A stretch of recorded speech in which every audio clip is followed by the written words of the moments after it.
Hey everyone, welcome to High School Dropouts Advice. Today we will talk about what you should buy in 2021. Is it Bitcoin? Is it real estate? Or is it stocks? I can tell you that it's all free. I will expand my portfolio in 2021 with all those asset classes. But in this video, I don't just want to tell you what to buy, because buying alone will not make you money. I need to give you something along the way when you hold those assets for you in order to make money. So please watch the video until the end so I can tell you how you make money with those assets. So before we dig deeper, let me ask you, do you know someone who lost money with Bitcoin? I know plenty, and I'm sure that you know some too. So how about real estate? Do you know people losing money in real estate? I'm sure you do. 2008 and 2009 isn't so long ago. So how about stocks? Do you know someone who lost money with stocks? Yeah, I know more people losing on stocks than I have fingers on my hand.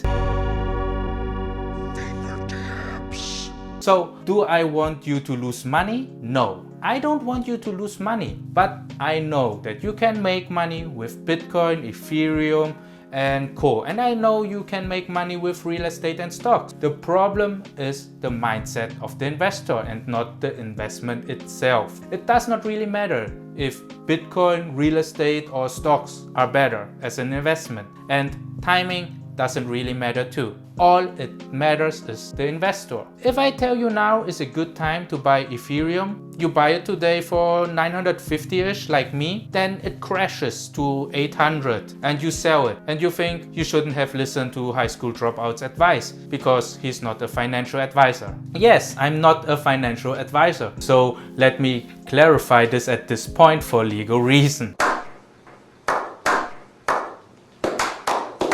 Anyways, on the other hand, I will buy more Ethereum at 800. When it really crashed to 800, I will buy more. And of course, I will keep the amount of Ethereum until it goes up again. Other investors might do the same, but they sell it when it's up at 1200 and they buy a PlayStation or a new car. Me, on the other hand, I keep holding. The investment itself doesn't matter. The investor matters. The investor's knowledge and ability to control his emotion is what makes an investor successful or not. It's not the investment. So you might want to know how to get the maximum out of your investment. Let me explain it to you, but you won't like the first part and you might stop watching this video. But the ones who stay will understand the power of this strategy. But before I review this, please subscribe to my channel where I share you more about my personal investment strategies and how you can get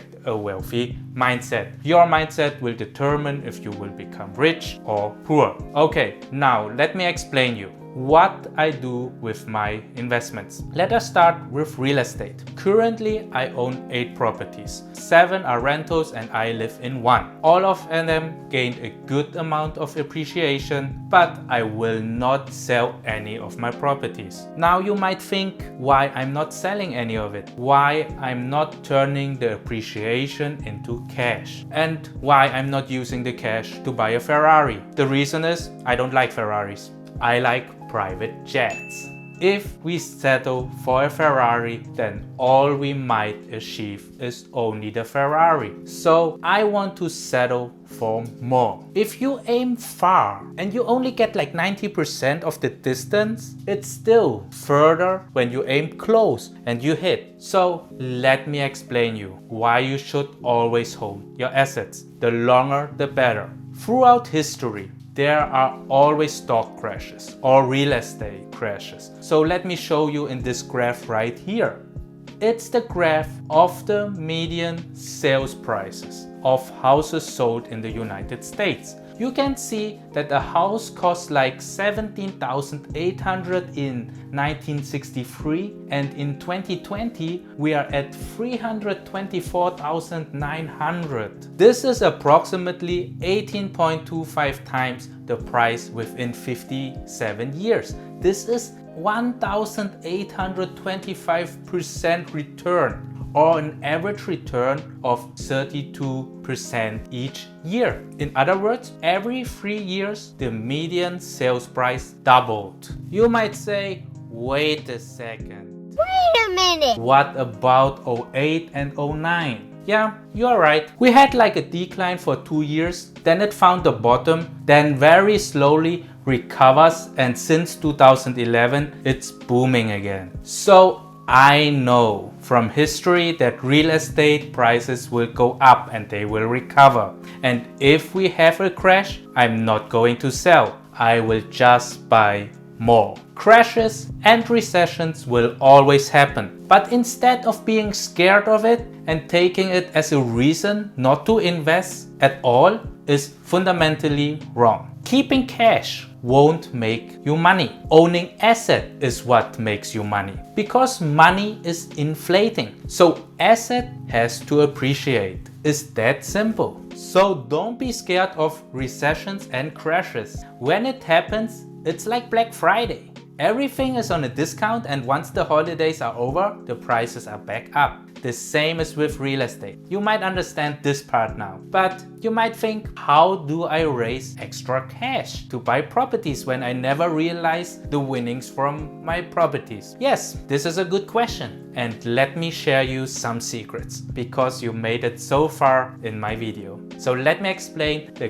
cash out refinance part. Cash out refinance is a way to get capital or money out of your real estate. Example, you bought a house for 200,000, but the house is like worth 200,000 and like 50. So it's worth 250,000. The lender is willing to give you 80% loan to value. So the lender is willing to give you 200,000 as a loan. But of course, the lender will take your title as the security. You bought the house for 200,000 and now you get 200,000 back. So you owned a house for free and you still have the 50,000 in equity in your house. Remember, you might think, hey, wait a minute, who is paying the loan of the 200,000 loan? I don't want to pay it. That's why I put a tenant in the property. I rent it out for around 2,000 and the mortgage cost me around 1,000. After all expenses like property tax, property manager, maintenance, allowance, vacancy allowance, and so on, you should have around 200 to 300 US dollar in positive cash flow. Not a lot, but remember, you got this property for free. I don't want to get too deep into details how to find those deals because we would be too off topic. But if you like how I find deals and how I analyze them, then please leave me some comments below and I will make another video about that. So what do you think I do with the 200,000 I got from the lender? You are right.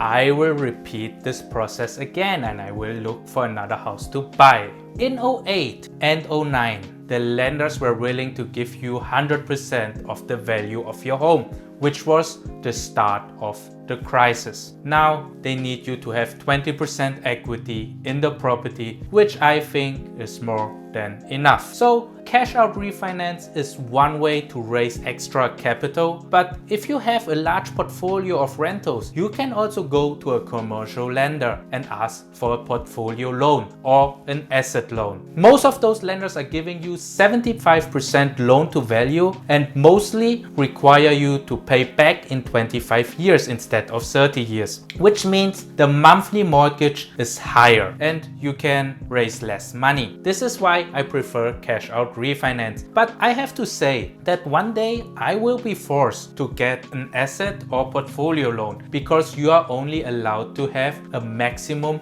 of 10 residential loans, and cash out refinance is one of them. In my real estate strategy, I try to control as much total value as possible. We all know that houses are appreciating. Let me give you a quick example why you want to control a lot of value instead of having one house paid off. Let's say you own a rental property for 200,000, completely paid off. The area appreciates for 5%. Your home is worth 210,000 now. You made 10,000 in appreciation. Good job. No, not really. Imagine you bought 5 houses with 20% down, and each house is valued at 200,000. So the down payment for each house is 40,000, and you have 5 of them, so you spend a total of 200,000. Because you have 5 properties which are valued at 200,000, your total value is 1 million.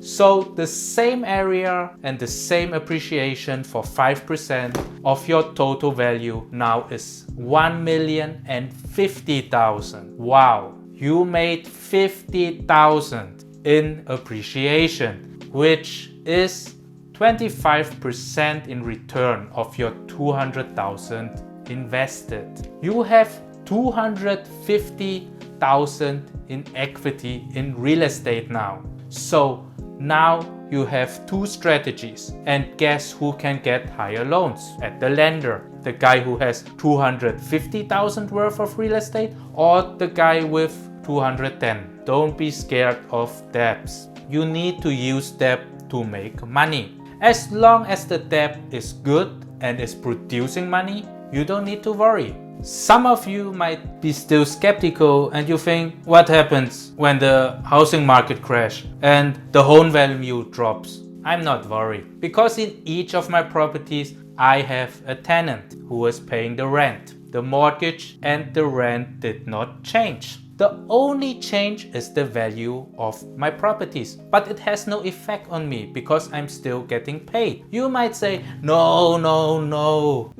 God, please, no! You are in a recession. You will not find a renter. For those who think this, let me show you this graph. You can see that the rent prices actually went up between 2007 and 2008. The more people losing their homes, the more renters we have. The more renters we have, the higher the prices go. The ones who lose their homes in 07 and 08 are mostly first-time home buyers and people who were living in their houses, and flippers who were over-leveraged. But for many investors, it was Black Friday and they were celebrating and buying everything on a discount. Okay, this was a big part of real estate. So now let us move on to stocks. The philosophy between real estate and stocks is very much the same. I will keep them forever. I will not sell them. Stocks are asset and it will be counted as cash. When you want to get into commercial real estate, you need to have a specific amount of cash ready to pay for the mortgage as an emergency. No investors like to have just cash sitting around for an emergency. So the lenders count stocks as cash too. So this is why I will also hold stocks. It will help me to get into commercial real estate one day. There's a long and big debate which investment is better, stocks or real estate. And once again, it really depends on the investor. There are too many nuances which can't be answered in a few sentences. There are too many investors with different investment strategies. I personally have a ratio of 2 to 1. I have 2 in real estate and 1 in stocks. So when I decide to buy stocks, I buy and hold them forever. I have around 30 stocks which I'm holding now. I pick all my individual stocks and I'm not a fan of index or ETFs. Historically, the return is around 9 to 10% for the index, but I think if you put in the work and you hold forever, you can make more money by picking your stocks yourself. I just think that in those indexes, there are too many industries or companies which are obsolete. So why should I bet on something which is nearing their end? If you want to have a look in which stocks I have, then please let me know in the comments below. So